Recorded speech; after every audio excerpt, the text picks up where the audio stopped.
Today we're going to be going over the best settings for Call of Duty Black Ops 6 on console, Xbox or PlayStation. These are the best ones that I have found so far, and there are a couple of new ones that you're going to want to pay attention to.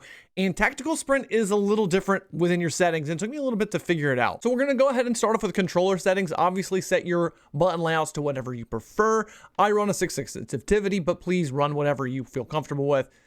Now, they have this new thing that they called Simplified Controls Presets, and they actually have a lot of different presets that you can use. These will automatically default to what you're seeing on the right side of your screen. So this one says, ideal for players who are new to the FPS genre and want to learn gradually. The controls are less sensitive and some game mechanics require less effort to use. So this will turn like sprint assist on, mantle assist on, automatic airborne mantle on, crouch assist on. So what that all means is that this is a whole new setup where you really don't have to push any buttons at all. So if you're moving towards a ledge that you would have to mantle, if you have these things on, you'll start climbing those without having to push a separate button to do them. I see some downfalls with that where maybe if you're too close to a ledge that you don't want to mantle when you're in the middle of a gunfight and you might accidentally mantle, you're probably going to maybe lose the gunfight. We've all accidentally mantled when we're jumping in a gunfight or something like that. So I would recommend not using those. I personally am not. But these are all available to you, and as of right now, I have them off. Controller vibration, I always have that off. I don't want anything vibrating in my hands as I'm trying to shoot at an opponent.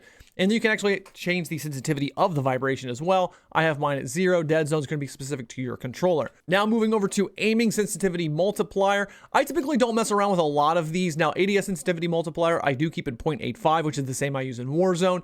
It helps me, but obviously this is going to come down to preference and what you prefer. Going into our aiming advanced settings, look inversion, I keep that all standard, nothing changed there. ADS sensitivity transition timing, you have two different ones. So when it changes your ADS sensitivity multiplier, you can make it to where it's instant, gradual, or after the zoom. I like mine gradual, so that way it's not like this weird immediate slowdown when I'm going into aim down sight, and it kind of feels just kind of more natural. I've been running that on Warzone and I continue doing so here and it feels pretty good. Aim response curve type, I have kept it standard. Most people over the years have been running dynamic. That has been the popular one. But I remember somebody talking about some issues with that during the beta. I don't know if they've corrected it. And honestly, I haven't spent a lot of time testing it. But standard aim response curve type is perfectly fine to use. And custom sensitivity per zoom, that is going to be your choice. I have never really messed with this. It's not something that I'm interested in. Now going over to movement. This is where things get a little tricky because in previous Call of Duty titles from Modern Warfare 19 up through Modern Warfare 3, you would just have auto tac sprint on if you were trying to enable tac sprint. And I noticed that when I jumped into the game, I was just like, oh, I'm not sprinting automatically like I'm used to in order to enable the slide cancels and the dolphin dives and all of that more effectively. So what you actually have to do is when you get here to sprint assist, it should be set to off initially. You can turn it on or you can turn on tactical sprint assist. Tactical sprint assist is what I have on, so that means that the second I push forward on the joystick, that it will automatically go into a tactical sprint. You can also show more here. There's a sprint assist delay. You don't want a delay. I can't think of any reason why you would want a delay. I'm assuming this is measured in milliseconds. It is. Set the amount to milliseconds of movement input before sprint assist activates. You want to be able to slide when you want to slide. Even with this timer set at 0, there is still a significant delay from Modern Warfare 3, current Warzone 3, to this game, to Black Ops 6. There is a delay. So when you try to go into a slide or even into a dolphin dive, it is not instantaneous like it was. You actually have to go into a tactical sprint animation and then you can slide and then you can dive. I'm not a huge fan of that personally, but you want to have this set at 0, keep it down to a minimum. Sprint assist sideways on if you want that, sprint assist backwards on. So that way the second that you push it, it'll go into that position. Now I did hear somebody talking about turning sprint assist sideways off in order to have more of a natural feel when you're strafing. I haven't messed with that yet, but I will get back to you guys and let you know my thoughts on that. Mantle assist, I typically keep that off. You can turn it on for sideways, backwards, crouch, mantle assist angles. I don't have any of that going on. I don't want my game to mantle when I don't want it to mantle. Crouch assist I have off. Like I said, crouch assist would be when you're walking towards like a low opening where you would have to crouch to go underneath it. Instead of having to push a button right when you go towards it, it'll just go into a crouch automatically. But I don't want my character crouching if I'm too close to something when I don't mean to. So I keep those things off. It's not something I want on. Corner slice is where you're peeking a corner. And you'll notice in this game, anytime you're near a corner aiming down sight, your character will lean. But I've already played around with this a lot and it looks really clean. It keeps your dot exactly where you're aiming down at. It just changes the orientation of the head lean, but the dot will stay exactly where it's aiming at. That doesn't change at all. I actually really enjoy this. I don't think I'm going to turn it off unless I can find some more competitive advantage to have it off. I can't think of anything. I like the way it looks. It looks pretty good to me. Slide dive behavior, I'm using hybrid. They introduced hybrid in Warzone 3, Modern Warfare 3. This is something that I actually do really enjoy. Some people were running the tap to slide, hold to dive. What you get with hybrid is that you use hybrid to tap only to slide, and then if you want to dive, you click your left stick and then tap your dive button. And then tap your B button if you're on Xbox, or what would it be on PlayStation? I can't remember the square. I'm not exactly sure. It's been a long time, PlayStation people.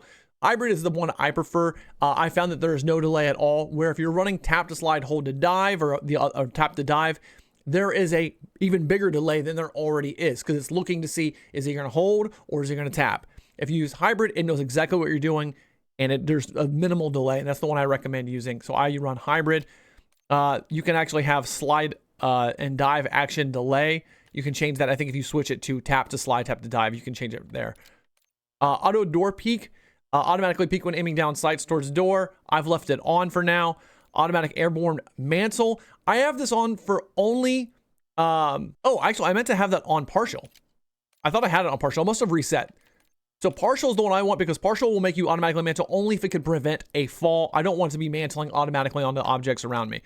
Like I said, I just don't want any movement happening that I don't intend to happen. Slide maintain sprint on. Parachute automatic behavior, that's obviously going to be for Warzone. I'm leaving that off for now. Mantle cancels reload. I have that on. Movement advanced settings. Sprint technical sprint behavior, hold. Auto move forward, I have that set to off. Grounded mantle I keep on. This is usually for like the lower objects. And so when I'm climbing near obstacles while on the ground, I'm using the jump button. So that way, if I'm jumping near a low obstacle, it'll automatically just usually it's a bit faster. It's been faster in Warzone 3 as well. Technical sprint activation, I have single tap sprint. So it's just as soon as I tap it, it goes. But with auto tac sprint, or the new setting, as soon as I push forward, it's going into automatic tactical sprint. Plunging water, I have that as free. There are a couple water maps on the game. Sprinting door bash, I have on. Getting into combat, aim down sight behavior, I use hold. Weapon amount activation, I use ADS plus melee. It makes it to where I don't accidentally do it too much. Dedicated melee weapon activation, I use hold melee. Armor plate behavior, I have apply all. That's going to apply for Warzone. C4 detonation, I want to do one by one. Personally, I don't want to have to throw each one and then they'll do both at the same time. I want to be able to do one at a time. I have not tested it. It was bugged in Warzone 3 for quite some time though. Equipment behavior, I do hold. Manual fire behavior, I do press. A lot of people are switching to hold. Some guns are actually faster if you just do press, where you have to tap, tap, tap, tap, tap, tap, tap on manual fire behavior. Some of the guns actually have a much slower fire rate if you hold it. Combat advanced settings, you can change your D-pad up behavior. I just have mine set for ping. Chain zoom activation is using the sprint, tactical sprint focus button. A weapon mount exit short delay is what I like to do for that. Interact reload, I like to do tap to interact, hold to reload. That's mostly a Warzone thing because looting is so common, so I want to be able to loot very quickly by just tapping the button fast. Sprint cancels reload, I have turned that off. ADS stick swap, I have it off. Depleted ammo weapon switch, I have that on, so it'll automatically change my weapon if I run out of ammo. And then I have prioritizing finishing move for the body shield, finishing move behavior. So for that one, I press and hold to initiate a finishing move or double tap to initiate a body shield. On overlay advanced settings for inventory control, I like to use the stick instead of the D-pad personally. Ping wheel delay, that's when you open the ping wheel to look at your like emotes and sprays and stuff like that. I have it set on short. Double tap danger to ping delay, I have that on short. And wheels behavior, I have that on hold in order to look at the wheels themselves when you're looking at like the emotes and things like that. Keyboard and mouse we do not use. Moving on to graphics. Playing on 120 hertz refresh rate, I keep that on. Gamma brightness, set that to wherever you want. I like my game a little brighter. I don't like to go too dark. I just go up a little bit high. If it's your preference, whatever you like to use. Eco mode preset, I would turn this off. When you turn it on efficiency or low consumption, it will reduce the graphics. It will not look as good.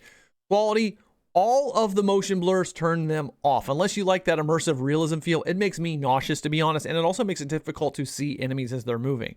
So I have all the motion blurs off. Depth of field I have off. I don't want any blurring on whatsoever. Now fidelity FX cast, I do leave that on and I have it at 100. On-demand texture streaming, I have pretty good internet, so I run it at optimized. You can run it to minimal if you have a hard time downloading. And then you can also set the textured cache and your download limits per like day, I think, or per like gaming session. I keep mine on because I do, or at optimized because I do have really good internet. View motion reduction preset. You can do like a whole preset. It'll actually reduce your FOV. It turns center dot on. It's like a whole preset. I just leave that off because I want to be able to have full customization over what I'm doing. I like to play at 120. There are some visibility issues with Black Ops 6. Some of the things are actually hard to see. I played at 100 yesterday for a little while, but I did find for just movement overall, I still prefer 120 personally, but do that as a preference. If you're looking to have a more competitive advantage, you're going to want to play at least at 100. Some people will go down to 95, but I would say at least at 100 up to 110. 120 if you really like that just kind of big wide viewing angle. Personally, that's what I enjoy. ADS field of view, you're going to keep this at effective or at affected. You don't want to have the map zooming in when you're aiming down sight. It really makes it a little wonky. Weapon field of view, I like wide. Third person field of view, I leave at the wide is setting. Vehicle field of view, wide. And then camera movement, you want all these to be least. This is also going to have stuff to do with like how the camera's moving. I don't want anything really jarring or messing up with my field of view at all. So least. For that one, third person ADS is first. I don't have anything to do with that. Inverted flashbang, I'm actually turning this on because they're incredibly broken in Black Ops 6. They're so broken. Okay, going down to audio settings. Master game volume, I keep it 100. I always turn the gameplay music off. You can keep it on if you want it. I think it's annoying. Dialogue volume, I turn down a little bit. Effects volume, I keep all the way up, and I have no cinematic volume on at all. They have this new thing called enhanced headphone mode. Now, this is a controversial topic.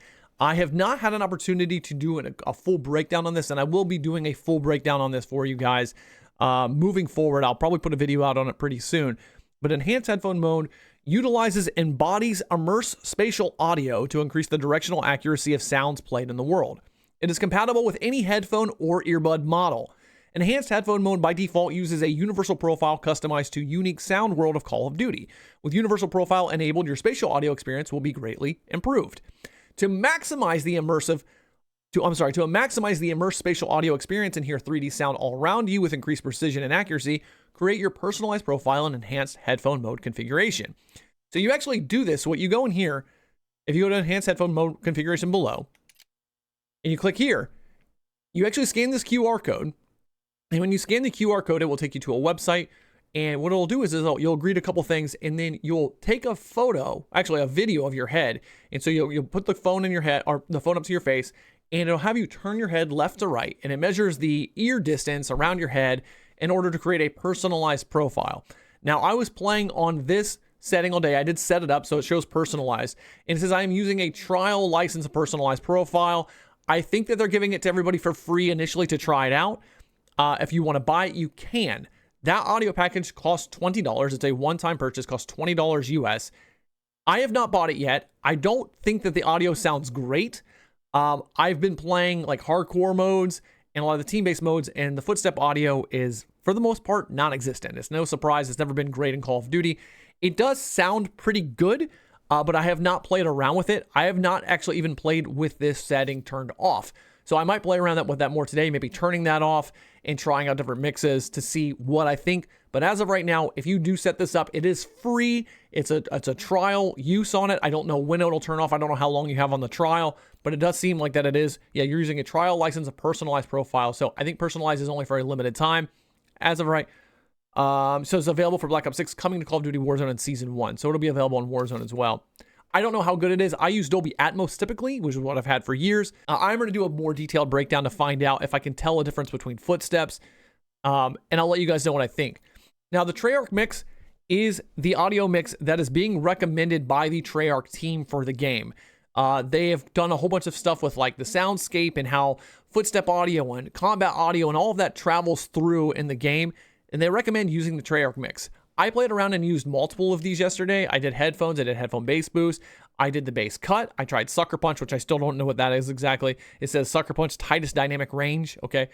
Home theater and voice boost. Voice boost, I don't know why you'd want to use that unless you're just wanting to talk with people in the game. So I don't use that. I think the Treyarch mix sounded the best. It sounded the most immersive.